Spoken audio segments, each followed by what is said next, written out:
Greetings to all. You are watching Wisdom with Anthony sir. Today I am here with another tense, that is future continuous tense.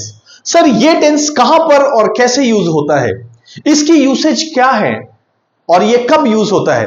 मान लीजिए आपको बोलना है कि आज शाम को मैं 8 बजे खाना खा रहा होऊंगा, कि कोई काम मेरा फ्यूचर में उस मोमेंट में, कि जो वो टाइम फ्यूचर में है उस टाइम प्रोग्रेसिव होगा या चल रहा होगा। या आपको बोलना हो शाम को 9 बजे तो मैं कोई सीरियल देख रहा होऊंगा। या आपको फिर बोलना हो रात को 11 बजे तो मैं पढ़ रहा होऊंगा। राइट, चलिए करते हैं start. So future continuous tense जैसा इसके नाम से ही सजेस्ट हो रहा है कि what is actually future continuous, it means कि कोई काम मेरा फ्यूचर में चल रहा होगा। मैंने अपने फ्यूचर को, टाइम को कर दिया डिवाइड 2 पार्ट्स में। मेरे एक जो अभी, ये है मेरी अभी की लाइन, अभी यानी कि नाउ, ठीक है। अभी से बाद यानी कि इस मोमेंट, ये मोमेंट क्या है, मैं आपको पढ़ा रहा हूं, आप वीडियो देख रहे हैं, और अगर आप अपने आजू बाजू नजर दौड़ाएंगे आपको कुछ ना कुछ एक्टिविटीज होती हुई दिखाई देंगी। वो सब एक्टिविटीज होती हैं प्रेजेंट कंटिन्यूअस टेंस, यानी कि कोई एक्शन जो मेरा ऑन गोइंग है और चल रहा है। राइट, तो ये जो लाइन है मेरी जिगजैग या आड़ी टेढ़ी लाइन, ये है मेरी प्रेजेंट कंटिन्यूअस टेंस, कि कोई मेरे प्रेजेंट को, जो काम मेरे अभी ऑन गोइंग है यानी कि चल रहा है, उसको बताता है। इस लाइन से आगे का जो भी टाइम हुआ उसको हम बोल देते हैं आने वाला टाइम यानी कि फ्यूचर, और जो इस लाइन के पीछे वाला टाइम है उससे पहले उसको बोला जाता है पास्ट, यानी कि जो बीत गया। चलिए मान लीजिए कि कोई काम मेरा अभी, मान लीजिए मैं बोलता हूं कि 6 बजे हैं। राइट, 6 बजे मैं पढ़ा रहा हूं। I am teaching at 6 PM। I am teaching at 6 PM। अभी मैं पढ़ा रहा हूं। You are watching video at 6 PM। Right, अब अगर मुझे बोलना हो कि मैं 8 बजे 8 PM शाम को कुछ कर रहा हूंगा, शाम का टाइम फ्यूचर में मैं कुछ कर रहा हूंगा। राइट, तो वो एक्शन जो मेरा शाम को 8 बजे कैरी होगा या चल रहा होगा, उस एक्शन को बोला जाता है future continuous tense. Right, an action, I will write it here. ये क्या डिनोट करता है? An action that is going on, that is going on in future. Right, I hope you are all getting. अभी कोई काम चल रहा है प्रेजेंट कंटिन्यूअस, पास्ट में कुछ चल रहा था on going the past continuous, और अगर फ्यूचर में कुछ हो रहा होगा वो होगा मेरा future continuous tense. You can pause the video and let us check it out the rule of this. Okay, चलिए जो इसका स्ट्रक्चर होगा वो होगा कुछ ऐसा, subject plus will shall plus be plus V1 plus ING plus object. अगर आप ये बी यहां पर यूज नहीं करेंगे मान लीजिए, तो ये आपका नहीं होगा कंटिन्यूअस। इसको कंटिन्यूअस करने के लिए that is must, keep that in mind.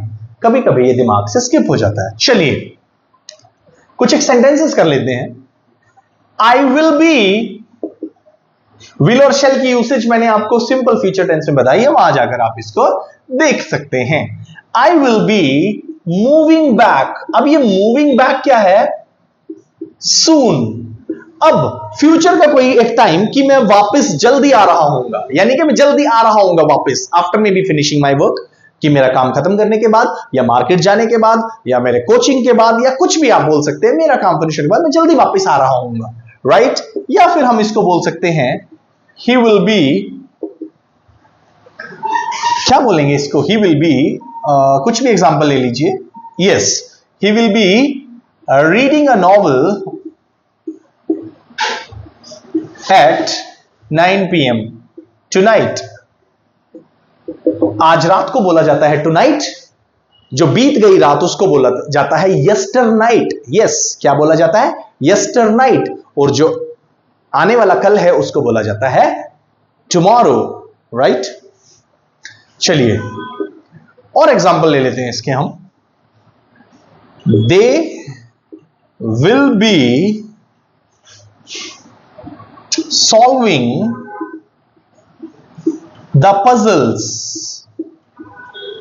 मान लीजिए आपको बोलना है वो क्या कर रहे होंगे भाई 9 बजे। 9 बजे तो वो पजल सॉल्व कर रहे होंगे। So you can say they will be solving the puzzles, they will be solving the puzzles, right. चलिए अब कुछ एक्सरसाइज पोर्शन कर लेते हैं इसका। आई होप आपको सबको बात समझ में आ रही होगी, राइट। कुछ एक सेंटेंसेस अगर मैं बोलूं, मैं कल इस वक्त या इस टाइम ट्रैवल कर रहा हूंगा। ट्रैवल में सफर, ओके।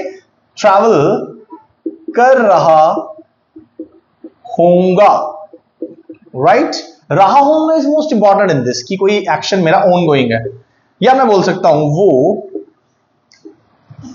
वो परसों, आने वाला परसों, राइट। एग्जाम लिख रही होगी, राइट। एक और इसका एग्जांपल ले लेते हैं। Rohan movie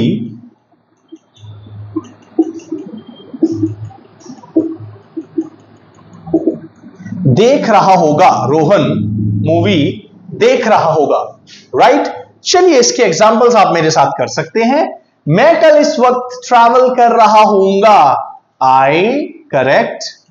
will be, right. Travel plus ING, travelling, ये हो जाएगा double. I will be travelling at this moment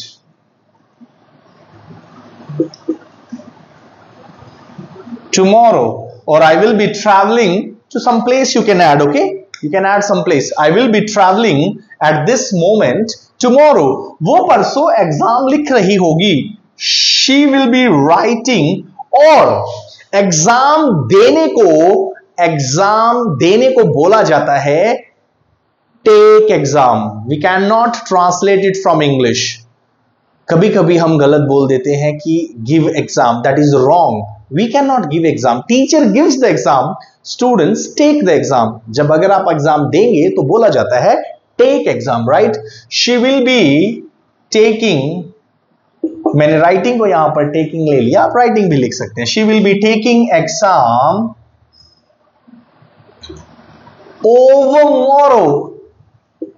अब ये overmorrow क्या है? Today, आने वाला कल, tomorrow, और उससे अगला कल होगा overmorrow, है ना। We can say day after tomorrow, but ऐसा एक्सप्रेशन इंग्लिश में इसको बोला जाता है overmorrow. What can we say? overmorrow. और ये सेंटेंस रोहन मूवी देख रहा होगा। This sentence I have kept it for you to answer me in the comment box. So I hope that you must have enjoyed the class and you can answer me this example in the comment box. So take care, keep learning. Bye bye.